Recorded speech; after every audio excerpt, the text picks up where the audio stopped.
Right, well, the first part, I was supposed to talk about the diaphragm, but apparently I forgot to put the slide in. That was ridiculous in my part. So what I'll do is go over just without the slide a few thoughts that I want to make sure you hit, and then I'll put the slide in on Friday's lecture to make sure we cover it in more detail.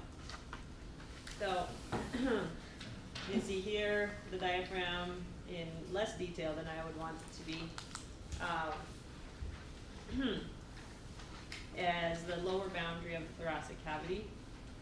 It's a bundle of muscles, so 3 separate muscles, tied together at the top by the central tendon.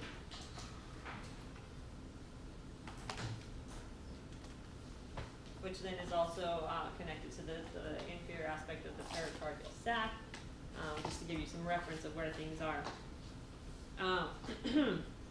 The margin of the diaphragm is attached along the edges of the rib cage, so the costal margins. So if I just draw it in here, so here's the costal margin, xiphoid process. Oh, stupid thing. It's connected all along that area. Yeah, I know. And also along the back of the diaphragm, the posterior aspect of the diaphragm, these 2 ligaments called cruae, the right and left crus, attach it to the vertebral bodies.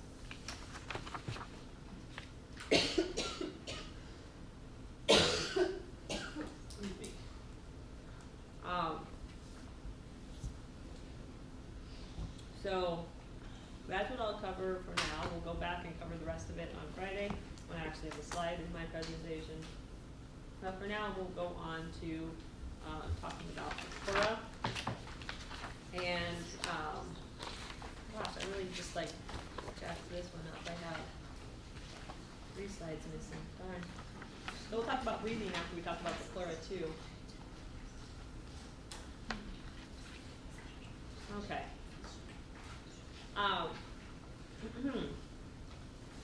So we're talking about the pleural cavities. We're actually talking about just a very thin layer between 2 pleural membranes, the parietal pleural and the visceral pleura.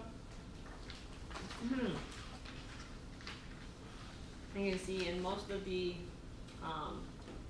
pleural cavity, it is a very thin structure. In areas like here, it can be a little bit larger, but in general, very, very thin layer of the pleural fluid in the pleural cavity, and that allows the pleural sacs, or the layers of the pleural sacs, to move past each other without any friction. That helps, especially during breathing. Oh gosh. Excuse me. So start off with the parietal or both mesothelium, and this is just a term for cells that originate in the mesoderm that are acting as sort of a membranous type structure. Oh, it should have an O in it. There we go. And they are the ones that secrete the pleural fluid.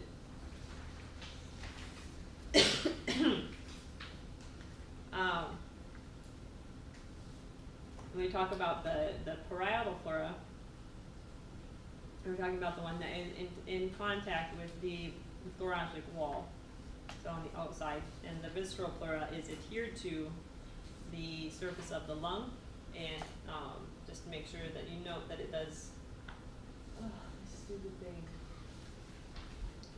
invaginate along the fissures of the lung. So it actually allows for the lobes to slide past each other very smoothly as well.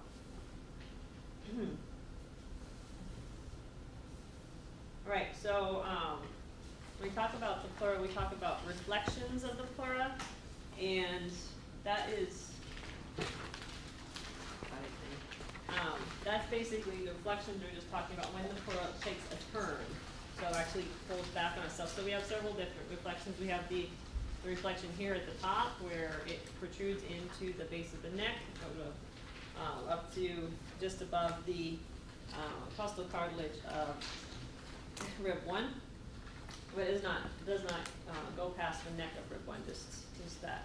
No, so it only protrudes a slight amount up into the superior thoracic aperture. Excuse me. I also see that has this thing keeps popping up on my screen. It's really, really distracting. We also have recesses, and we quantify them at 2 particular locations in the thoracic cavity: the mid-clavicular line, which is at the midpoint of the clavicle, and the mid-axillary line, which is right along that area, that axilla that I defined yesterday. So right in this area. And so at the mid-clavicular line, the pleural cavity reaches all the way down to rib 8 here in the anterior. And in the mid-axillary line, it reaches down to rib 10. And then in the posterior, it reaches down to vertebra 12. And this is important when we start talking about the extent that the lungs are actually in, because there's a difference. And we actually have areas where the lung does not fill the entire pleural cavity.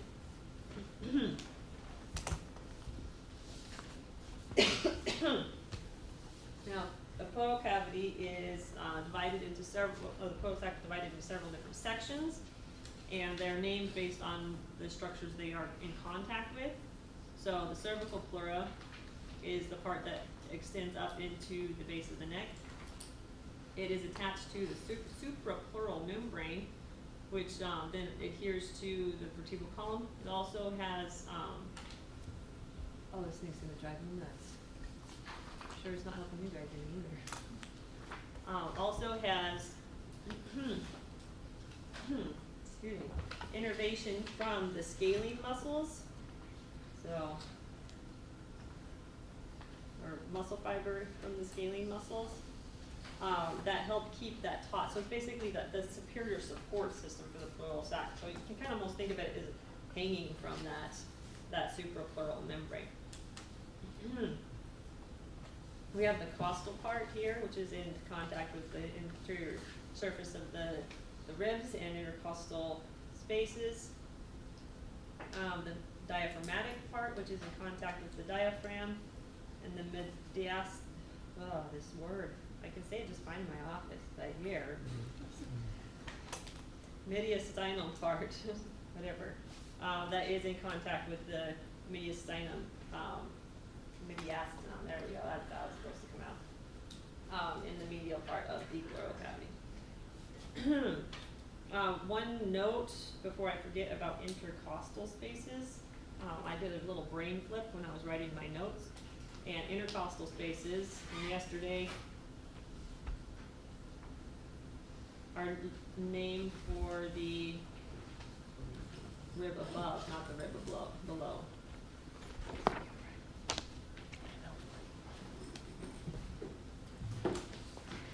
Just to get that fixed up. So, sorry about that little divergent tangent there, but I had to get that up before I forgot about it again.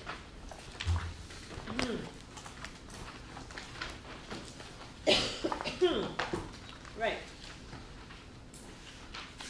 So I'll give you a couple moments to find that in your notes and write that down real quick before we forge ahead.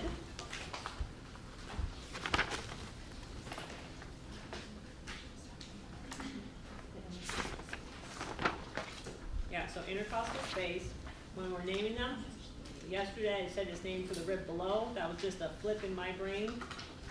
It's actually the rib above. So.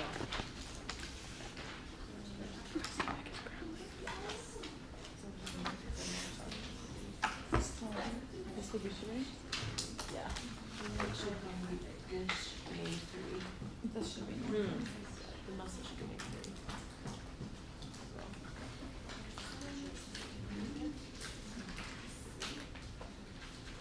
All right. ready to continue onward with the pleural. So we've named the different surfaces of the pleural, but then in the middle of the mediastinal, hey, I actually said it right for once, good. Section, we have in a reflection of the mediastinal pleura away from the mediastinum. And this is what we call the part of the root of the lung.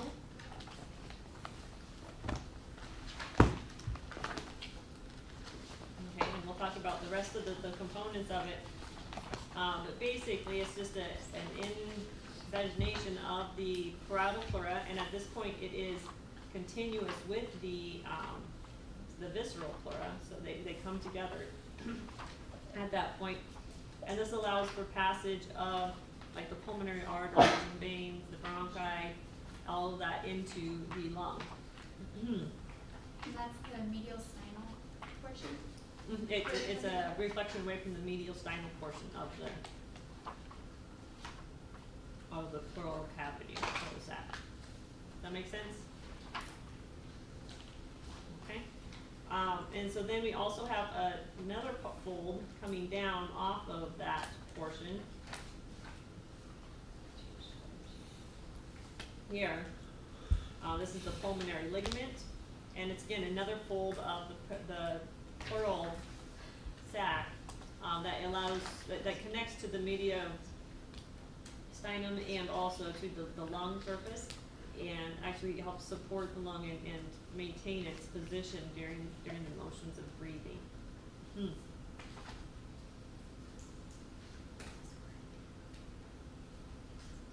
Okay. So that is the basic orientation of the medial of the pleural sac. Now we can look at the difference between the pleural sac and the lungs. So I was saying there's areas that the pleural sac is not completely filled by the lungs. So you can see here at the mid-clavicular line, the lung only really reaches to rib 6, and on the mid-axillary line it reaches to rib 8, and then vertebra 10, T10 posterior. So there's quite a lot of the pleural sac down below, and it's what we call the costodiaphragmatic recess. And it's only really more filled with the lung during forced inhalation, so you can expand your lungs even further during forced inhalation, and that gives room for the lung to expand further. But typically it's just a fluid-filled space.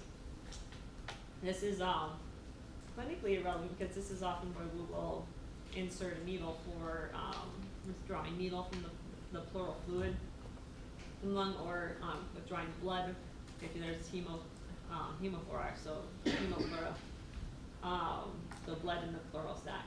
Excuse me. We also have the costomediastinal recess here, and this is where the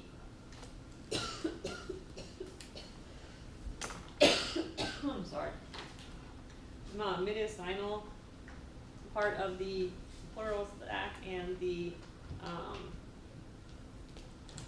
costal surface of the pleural membranes are opposing each other, so face each other, and the lung doesn't come out to quite fill that area, so we also have that small area in there. That one is not used, not as what's the word I'm looking for, readily available for clinical procedures as the costodiaphragmatic recess. So those are just filled with pleural fluid. Yeah. And so since this one is kind of down in the bottom, it also will accumulate the heavier fluids like blood if you've got some sort of damage to the lung that's allowing bleeding into the pleural sac too.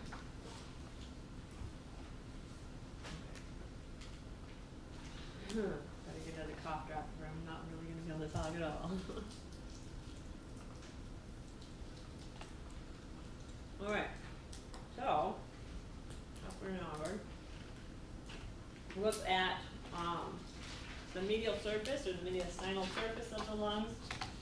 Just get orientation, and we've been seeing this in lab for the last couple weeks, so it should be nice and familiar, so we've got the anterior border, just for a reference, posterior border here. The portion that's in contact with the diaphragm is called the base. And then, of course, we've learned the top is called the apex. You also have the costal surface facing the ribs, and the mediastinal surface facing the mediastinum.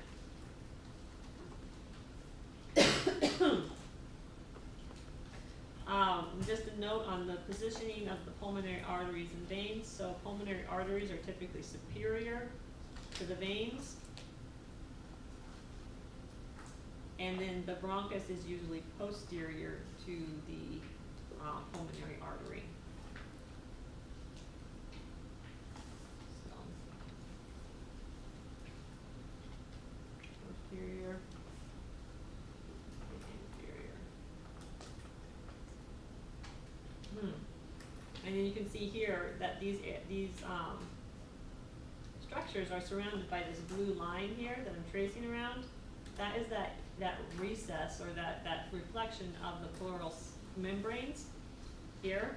And this group of structures, including the membrane here, is called the root of the lung here.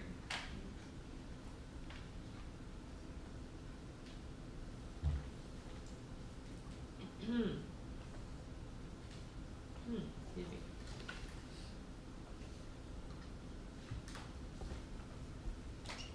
Alright, so then you can see a protrusion of the root of the lung. So here they have that labeled as the bronchi, the pulmonary veins and arteries coming out through that recess, or that reflection of the pleural sacs. In addition to the pulmonary arteries and veins, we also have the bronchial arteries and veins. That we'll talk about a little later. They're the ones that actually supply the lung tissue with the nutrients they need, rather than just going through the alveolar capillaries and being refreshed. Also, lymphatic vessels.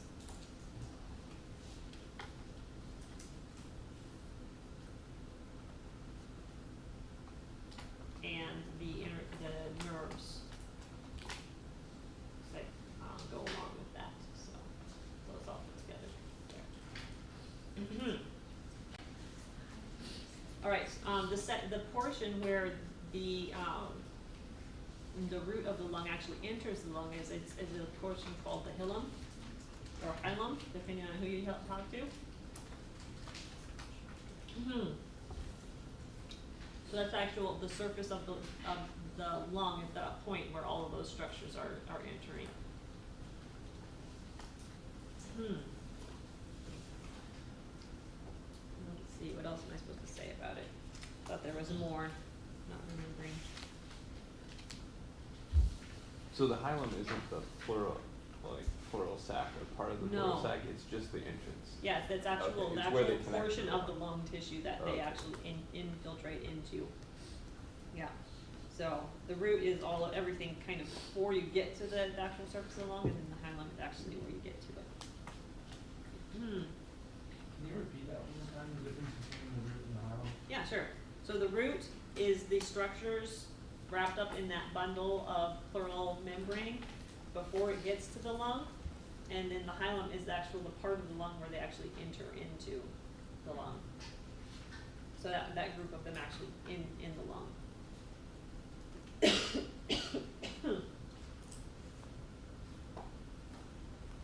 And it's outlined by that pleural group. That pleural reflection, that little piece of pleural membrane, actually outlines this part that's called the hilum. Okay. So then, as we were talking about in lab, we have all of these fissures in the lungs. So this is which lung? Right. Right. Right lung. And so we've got the three lobes: superior, middle, inferior, and the horizontal fissure separates the superior and the middle, and to identify the different lobes of the lung. When you're listening for lung sounds, you wanna hit up each one of the different lobes, since they are acting somewhat separately to others, and to an extent. So knowing where these fissures are in relation to skeletal landmarks is important.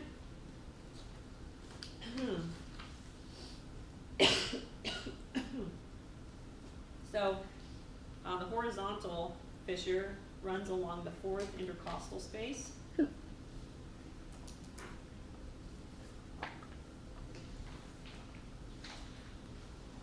So is it when you can identify that fourth costal space, and you know,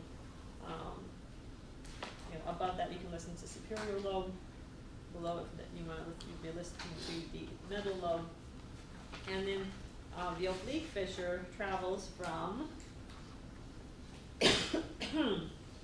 the T4 spinous process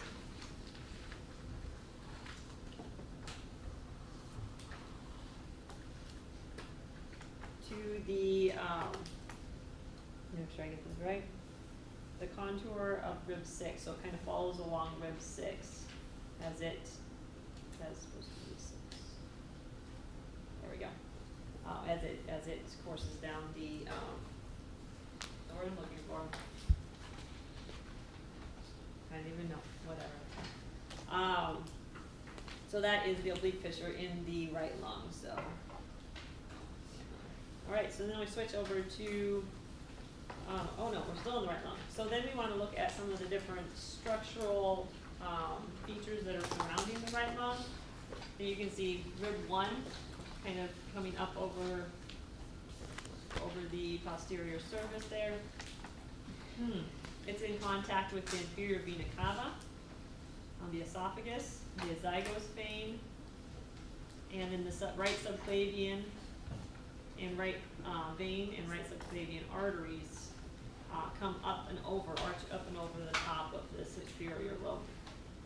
Also, we've got the superior vena cava and the heart. So, know which structures are actually in contact with that mediastinal surface of the lung.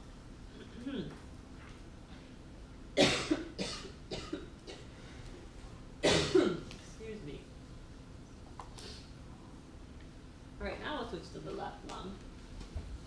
So we have just the oblique fissure, and in the oblique fissure in the left lung runs from about the spinous processes of T3, T4, so in between those.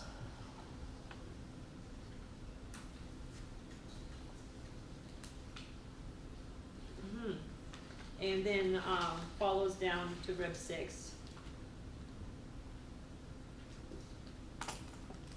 as it courses down. Another feature to note on the left lung is the lingula, and this is a flap that actually comes up and covers over part of the heart, so the heart just nestles in this area right here.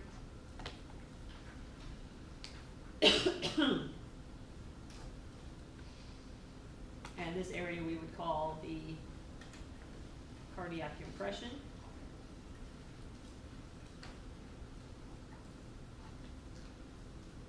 Another feature is this little indentation here, and this is the cardiac notch. So making way for the structures of the heart.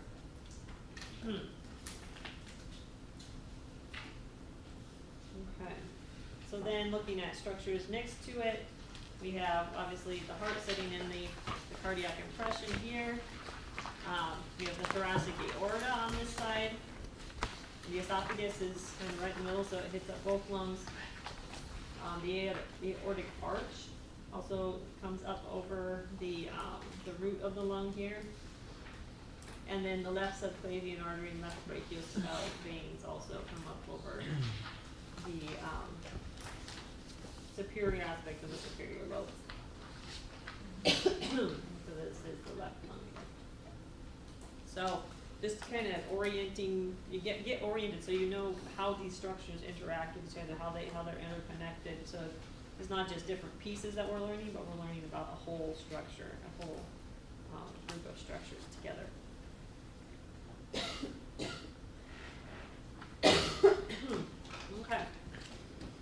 So then, in order to get to air in, oh gosh, air supply into the lungs, we have the, network of trachea and bronchi and bronchioles.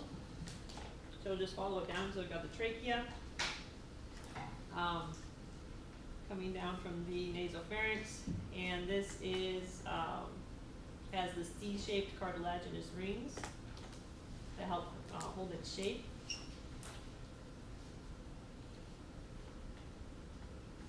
Wow.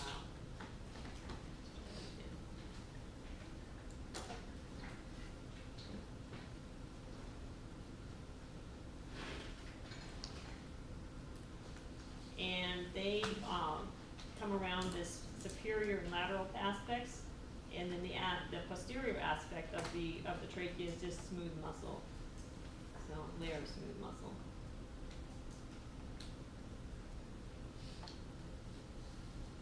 And then you see that the trachea coming down and bifurcates, and do you guys remember the vertebral level approximately which it bifurcates? 3, 4, 5, exactly. So you've got the right main bronchus here, left main bronchus. In between them, you've got a little hook of one of these C-shaped rings comes back and doubles back as a little hook and inserts right here at the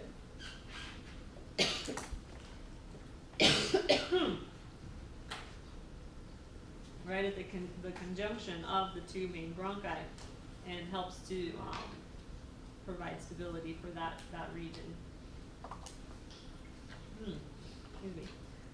So then in each lung, we then break the main bronchus splits into lobar bronchi, here and here, and there is one lobar bronchus for each lung lobe. So we've got here a lobe, a branch for the superior lobe, and then we got branches for the middle and inferior lobes. I guess it goes backwards. And then also here we get a branch for the inferior and superior lobes. Those then split into the segmental bronchi of each lobe. And those are important. There's about 10 segmental bronchi per lung.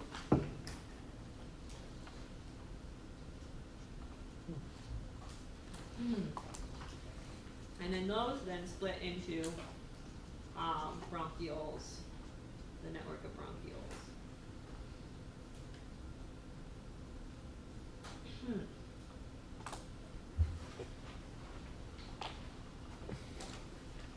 So then just a quick note on imaging. So we can run a camera with a little light down the trachea and be able to image. This is bronchoscopy or bronchioscopy. Bronchoscopy, yeah, I'll get that right one day. All right, so just be able to visualize the structures. So here's a normal healthy trachea at the carina, and then you can see the main bronchi splitting off. And then in the next, obviously, is not very healthy one, so you see a partial occlusion of the trachea and that right main bronchus by the tumor mass.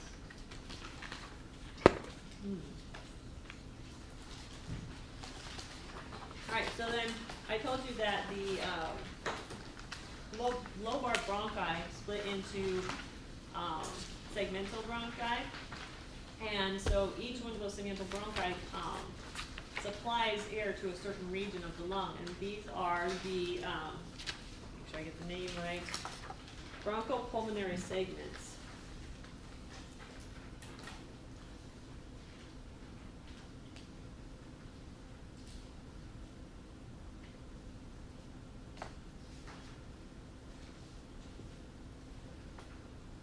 And each one of these is the minimum, or is the smallest independent structure of the lung. So each one of these acts fairly independently of the others, and it's the smallest functional unit of the lung. So we've got here the apical segment, so we could actually excise that and still have functionality in the bordering pulmonary segments. And these are, they look kind of like if we took the lung from, so like where the bronchi are splitting off here. Here's the surface of the lung. They're kind of shaped like cones, where the small end of the cone is where the segmental bronchi, or bronchus comes into that, and then the base of the cone is on the surface of the lung. So, you can see that for, see, this was the right lung here, wow, and then the left lung. Okay, you don't have to know each one of these, I don't think, just be familiar with the concept. What is a bronchopulmonary segment? How does it work? How does it relate to the different segmental bronchi? And I like this figure a little better because it color codes bronchi to the segments. It's segment it supplies with there. Okay. Anything you'd like to add on this, since you know these things?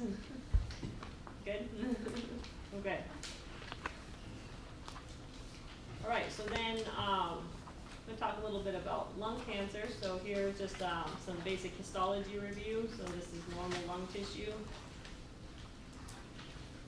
We can see bronchiole. This is kind of a cross, not a full cross section, but kind of a slanted section of bronchiole. Here's a cross section of bronchiole. We've got blood vessels running through here. And then a reminder that majority of lung tissue is these open alveolar sacs. And so very, very light, bright tissue. Here's an image from a paper where they were testing some anti-cancer drugs on some mice. And so in the control did not get the anti-cancer drug, and you can see instead of the nice alveolar structure here in the treated mice that ended up not having any cancerous nodes in it, you can see these more opaque cancerous nodules here throughout the lung. And the density of those makes it easier possible for us to then identify those through imaging techniques. So see here you have an opacity in the lung with this X-ray image. Probably not very visible on your copy of it, unfortunately. But you can see as an opacity, the denser tissue,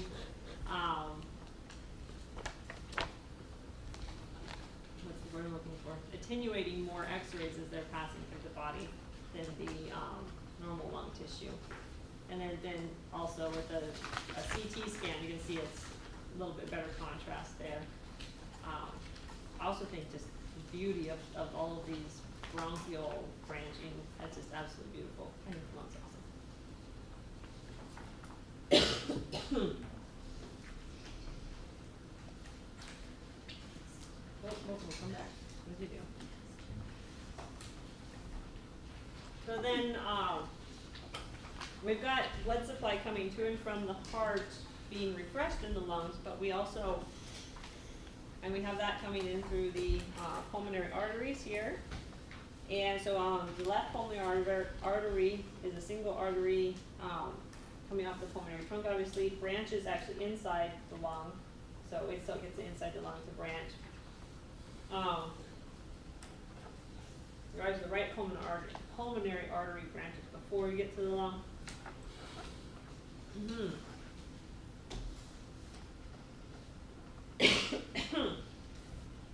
And it is like I showed in the medial surface of the lung. This is the pulmonary artery is typically superior to the pulmonary veins. This one is. And the right pulmonary artery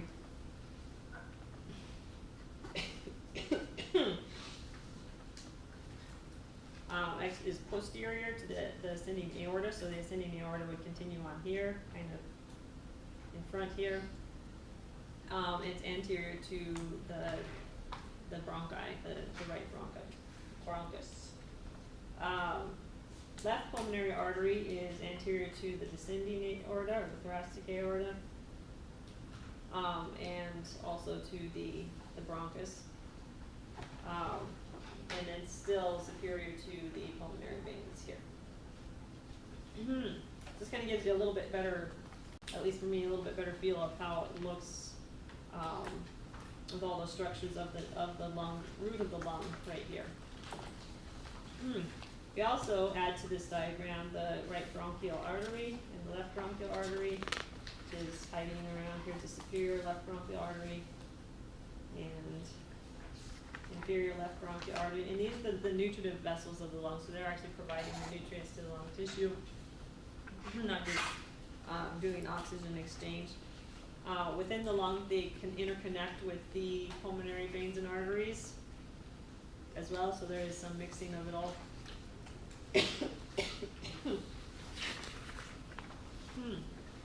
Excuse me. So the right bronchial artery is a branch of the third posterior intercostal artery. Most of the time, there's some variation. So know where it's coming from, so here it is.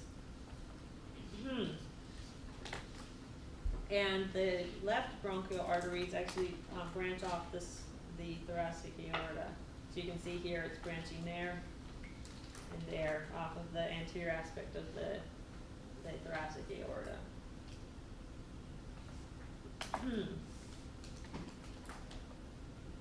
Okay.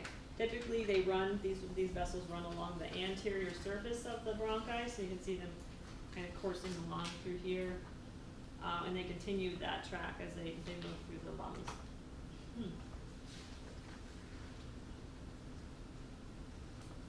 So here's just some more orientation. So a CT scan of this area. So looking at the different structures. So any of these dark areas obviously are air. So you can have the bronchi here, right and left main bronchus. And then you see here the ascending aorta coming up, it would become looped over to the thoracic aorta. You can see the pulmonary trunk coming out, splitting off into the left pulmonary artery there. The right pulmonary artery is not showing very well, I guess. And then superior vena cava. So just getting some orientation of how this is structured 3D. Here's another level, so you can see the pulmonary trunk a little bit better, branching off into the left and right pulmonary veins. The rest of it seems to be pretty much the same. So thoracic aorta kind of off the midline, left midline of the vertebral column here, and then the ascending aorta coming up right along the midline there. So just use these images to help you kind of place things in their right location and be able to identify on a diagram of this type of a cross section, be able to identify different structures in it.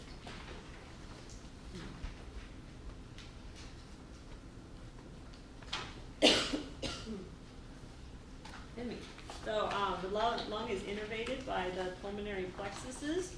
We have the anterior and posterior here, so you can see the anterior pulmonary plexus there, and the posterior pulmonary plexus kind of hiding along in the back on the surface of the esophagus. These get input from the vagus nerve here, and also from the sympathetic trunk, putting input into them. So the vagus nerve is part of the parasympathetic division of the nervous system. So what would you guess, based on that, its action might be on like bronchial dilation? Would it dilate or constrict? Yeah, constriction.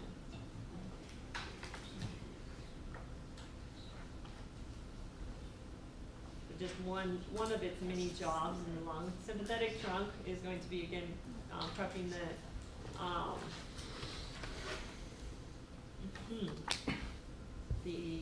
individual for a stressful event, so this is going to dilate the bronchioles. I can't spell today. Can you spell dilate? Is there A in there? D-I-L-A-T. Okay. Gosh.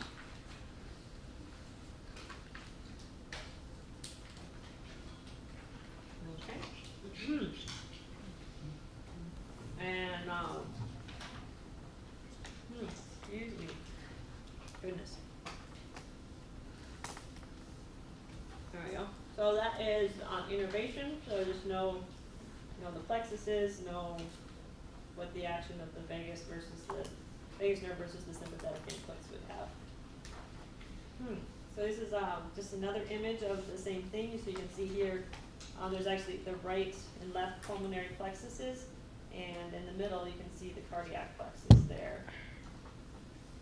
So just another angle, so just to see a little bit more of the different plexuses and help us differentiate between them.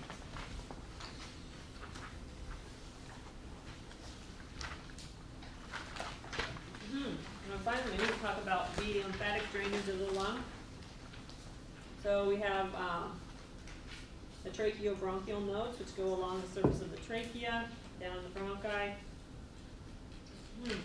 And if you look at the actual lymphatic vessels, it's just a network that are spreading out from these nodes all throughout the lung. So this makes it look like just the nodes are there, but there's just the vessels are just all over the place. Continuing on, so draining all of the portions of the lung. These nodes meet up with the vessels coming from the peristernal nodes.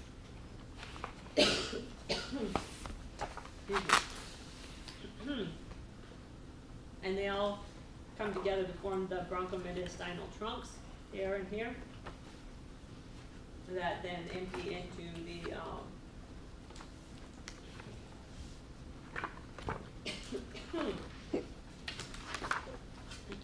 excuse me,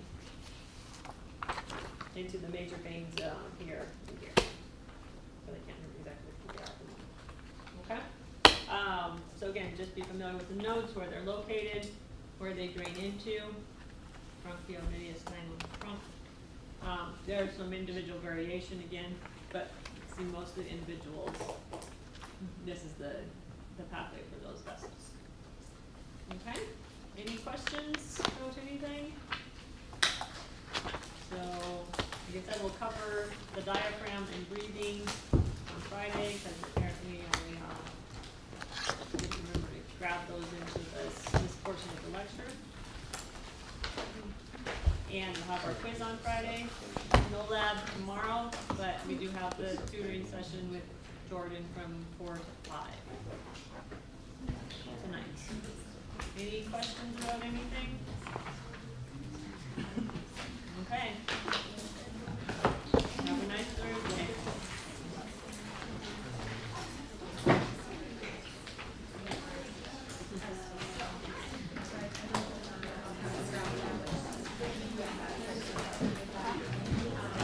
I can't anymore.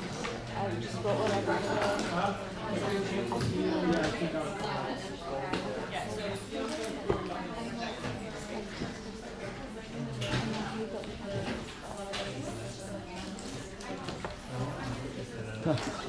So if I log out, I can see everything. When I log in, I can't. When you log out, Yeah.